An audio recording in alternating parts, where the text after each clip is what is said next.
तो हेलो दोस्तों, welcome to अपना प्राइम। ये है अपोथेकेरी प्रिंस का एक और एपिसोड। पिछला एपिसोड काफी कमाल का था और ये भी शानदार होने वाला है। तो पिछले एपिसोड के अंत हम देखा एंड्रयू दोबारा से इस क्रेमोस सिटी के अंदर पहुंच चुका है। उसके सारे लोग जस्ट मरने वाले थे, वो एंड टाइम पे इस जगह पहुंच गया और अपने सारे साथियों को बचा लिया। अब दिक्कत की बात यह है, ये जो जनरल है ये मानने को तैयार नहीं है कि सामने की तरफ असली एंड्रयू खड़ा है। असल में इसकी प्लानिंग ये थी कि एंड्रयू मर जाएगा और यहाँ पर जितने भी लोग हैं उन सभी के ऊपर इल्जाम डालकर सबको खत्म कर देंगे। अब ये सब कुछ करने के पीछे इस जनरल का क्या फायदा है वो तो बिल्कुल भी क्लियर नहीं है, लेकिन ये बात तो पूरी तरह पक्की है। वो एक जनरल है, हाई पोस्ट पे बिलोंग करता है और इसके बराबर का कोई बंदा बढ़ता है तो इसकी पावर जरूर से बढ़ने वाली है। वो शायद से अपनी पावर के लिए सब कुछ कर रहा था। अब जब सब कुछ साफ हो चुका है तो उसके पास में दो ऑप्शन है। वो या तो चाहे तो एंड्रयू को मना कर सकता है कि तुम शायद से नकली एंड्रयू हो, वो कोशिश भी करता है, लेकिन एंड्रयू ने तुरंत ही अपने साइलों को छुड़ा लिया और सबसे पुष्टि करवाई कि हाँ सच में वो असली एंड्रयू है। वैसे इस जनरल के पास में अभी भी दो ऑप्शन है। वो चाहे तो भी नकार सकता है कि जो कुछ भी लोग बोल रहे हैं ये सब कुछ झूठ है, क्योंकि वैसे भी वो लोग मरने वाले थे तो खुद की जान बचाने के लिए कुछ भी बोल सकते हैं। लेकिन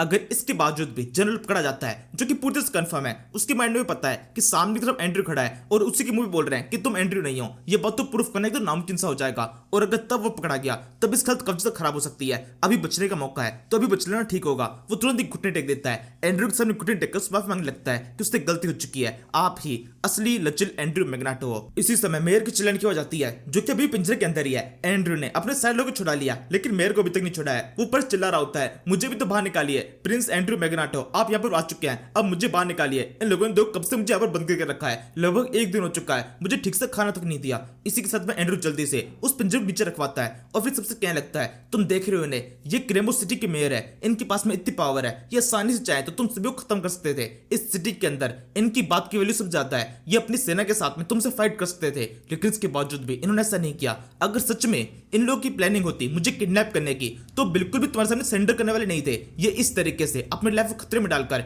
इस पिंजरे के अंदर बिल्कुल भी नहीं जाते, तुमसे फाइट करते। तुम एक जनरल हो, तुम्हारे पास में दिमाग होना चाहिए, क्या तुम्हें इतनी छोटी चीज दिखाई नहीं दी? इस समय एंड्रयू बहुत ज्यादा गुस्से में है। वो जनरल को बुरे लतेड़ रहा होता है और जनरल लगातार इन सारी बातों को सुन रहा है। अब उसके अंदर बिल्कुल हिम्मत नहीं है कि एंड्रयू के सामने जरा सा कुछ ही बोल सके। अब कुछ ही बोलना उसकी जान पे आ सकता है। एंड्रयू ये कहता है, तुम्हारी हिम्मत कैसे हुई मुझे नकली कहने की? जब मैं यहाँ पर आ चुका था उसके बावजूद भी तुमने मेरे लोगों को छोड़ने से मना कर दिया, इनफैक्ट मुझे नकली बोल दिया। क्या मुझे प्रूफ करना पड़ेगा कि कौन यहाँ पर असली है और कौन नकली? क्या मैं असली क्राउन प्रिंस हूँ? ये मुझे तुम्हें प्रूफ करना पड़ेगा, तुम जो कि केवल एक जनरल हो। देख रहे हो आसपास में ये सारे लोग जो कि मेरे साथ में खड़े हुए हैं, ये सारे वो लोग हैं जो कि मेरे लिए अपनी जान को खतरे में डालने से पहले भी एक बार भी सोचते नहीं है, और तुमने इन लोगों को उस पिंजरे के अंदर बंद कर दिया। ये बहुत ज्यादा गलत किया तुमने। मेरे साथ में मेरे साथी खड़े हैं जो कि मेरे लिए हर चीज प्रूफ करने के लिए तैयार है। अगर इन लोगों ने कह दिया मैं हूं लचिल एंड्रयू मैग्नेटो, तो मैं वही हूं। मैं तुम जैसे को जो कि एक घटिया इंसान हो, जिसका दिमाग ठीक से वर्क नहीं करता है, जो कि केवल किसी चीज के दम पर जनरल बन के बैठ चुके हो, जिसके पास में कोई काबिलियत नहीं है, उसको कुछ ही प्रूफ करने वाला नहीं हो। एंड्रयू इस समय बिल्कुल भी शांत नहीं हो रहा होता है। वो लगातार बस उसे कुछ ना कुछ लगातार बोलता जा रहा है। तभी जनरल खुद से कुछ बोलने की कोशिश करता है। वो वैसे तो बहुत ज्यादा घबराया हुआ है, लेकिन जरा से जैसे कुछ बोलने की कोशिश करता है तभी एंड्रयू की दोबारा चिल्लाने की हो जाती है, बिल्कुल भी अपना मुंह खोलने की कोशिश मत करना।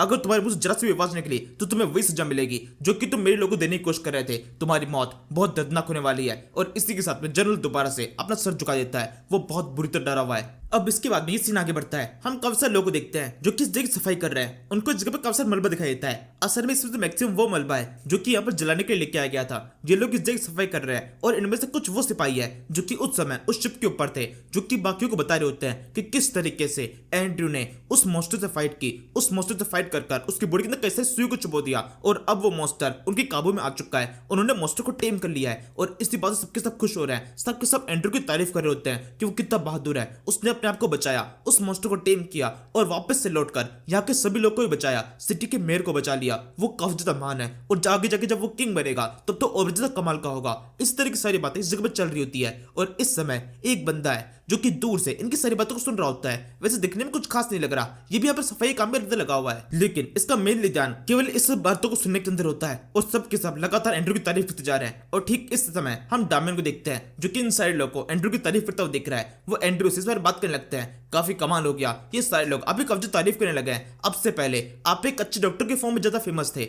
लेकिन अब आपकी पावर भी कब ज्यादा फेमस होने लगी है। पहले केवल अपने सिटी में फेमस थे और अब यहाँ पर भी एक दूसरी सिटी के अंदर यहाँ के लोग आपके नाम को जानने लगे हैं। यहाँ इस समय एंड्रयू की कब तारीफ हो रही होती है, सबके सब उसकी पावर के बखान कर रहे होते हैं। वही दूसरी तरफ एंड्रयू अपने रूम के अंदर अपनी नाक साफ कर रहा होता है। उसे सबसे कुछ मतलब नहीं है, क्योंकि उसको अंदर से पता है वो बिल्कुल भी खास ताकतवर नहीं है, बस तुक्के से उसने सही चीज का सही टाइम पर यूज कर लिया और उसका इफेक्ट उस जगह पर दिखाई दिया। वरना इसके अंदर तो इतनी भी ताकत नहीं है कि उस मॉन्स्टर की बॉडी के अंदर उस सुई को ठीक से घुसा सके। इसे डायमंड की मदद लेनी पड़ी थी। अगर गलती से मुक्के मारने की कोशिश करता तो पक्के तौर पर से खुद के हाथ टूटते। और इसी वजह से डायमंड के मन में कब से सवाल होते हैं कि किस तरीके से एंड्रू ने उस बड़े से बीस्ट को टेम किया। और उसके जॉब में एंड्रू बताता है कि उसको टेम करने की जरूरत ही नहीं पड़ी, वो अपने आप ही उसके कब्जे में आ गया था। असल में उस बीस्ट को कुछ गलतफहमी हो गई थी और एंड्रू ने केवल उस गलतफहमी को ठीक करने की कोशिश की और वो परफेक्टली वर्क कर गई। और ये केवल एक तुक्का था। जिस टाइम पर एंड्रू और डायमंड दोनों मिलकर उस मॉन्स्टर से फाइट कर रहे थे, उस मॉन्स्टर की बॉडी के अंदर सुई घुस रहे थे, उस टाइम पर उस मॉन्स्टर का अपने आप ही इलाज हो गया, उसका दर्द ठीक हो गया और उसको लगने लगा एंड्रू उसका इलाज कर रहा है और इसी वजह से वो टेम हो चुका है। ये सारी बातें डायमंड को पता चलती है और डायमंड कहने लगता है क्या सच में आप उसका इलाज करने की कोशिश कर रहे थे।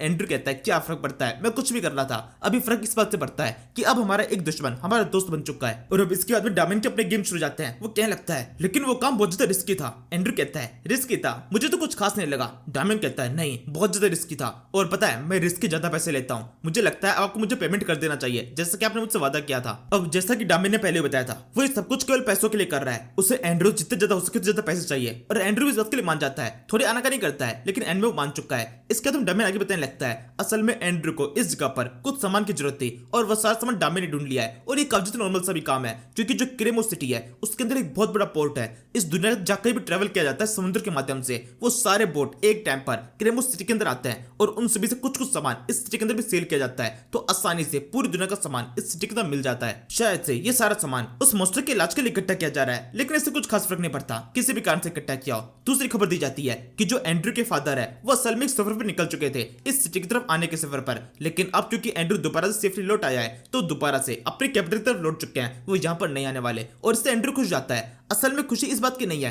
कि उसके फादर यहाँ पर आ नहीं रहे, बल्कि खुशी इस बात की है कि उसके फादर उसकी चिंता करते हुए अपनी सिटी से निकलकर इस जगह पर आए। यानी कि इसका मतलब साफ है एंड्रू का फादर जितना सख्त बनने की कोशिश करता है उतना सख्त है नहीं। उसके मन में एंड्रू को लेकर कब चिंता है। ऑब्वियस सी बात है फादर फादर ही होता है, भले एक किंग को या फिर एक नॉर्मल इंसान। और अब इसके बाद में कुछ मेन काम शुरू किए जाते हैं। मतलब जैसे कि पहले कहा गया था सारे इंग्रेडिएंट्स इकट्ठा किए थे उस मॉन्स्टर के लिए एक अच्छी दवाई बनाने के लिए, तो उस काम पे लग चुका है। सारा सामान उस जगह पर है। एंड्रू तुरंत काम पे लगता है और कुछ देर के अंदर एक दवाई तैयार हो जाती है। वो पहले खुद उसको खाता है, उसकी बॉडी के अंदर काफी एनर्जी आती है, ये परफेक्टली वर्क कर रही है। असल में ये एनर्जी एंड्रू की बॉडी के जो बॉडी पार्ट है उसके अंदर जा रही है, स्पेसिफिकली स्टमक। वो इस बात से बहुत ज्यादा खुश होता है कि इतनी एनर्जी उसके अंदर आ चुकी है और बाकी सारे बॉडी पार्ट उसको देख रहे होते हैं। अब इस समय मेडिसिन तैयार हो चुकी है। एंड्रू तुरंत ही उसको लेकर सीधे पहुंच जाता है मॉन्स्टर मिनोटॉर के पास में। उसको दिखाते हुए कहने लगता है तुम्हें इसे खा लेना चाहिए, अगर तुम इसे खाओगे तुम्हारा हार्ट बीट ठीक हो जाएगा। और इससे पता चलता है जो मिनोटॉर है वो एंड्रू की ओर बहुत ज्यादा भरोसा करने लगा है। एंड्रू कहने के साथ में वो तुरंत ही मान जाता है, उस दवाई को बिना किसी शक के खा लेता है। और इसी के साथ में इस मिनोटॉर का तो इलाज हो चुका है, उसकी बॉडी एकदम नॉर्मल सा फील कर रही होती है। अब आगे भी उसके हार्ट के ऊपर जो पहले प्रॉब्लम आई थी वो प्रॉब्लम दोबारा से क्रिएट नहीं होगी। और क्योंकि ये एक मॉन्स्टर है जो कि अपनी लाइफ को काफी लंबा रख सकता है, लेकिन इसकी मौत होने वाली थी।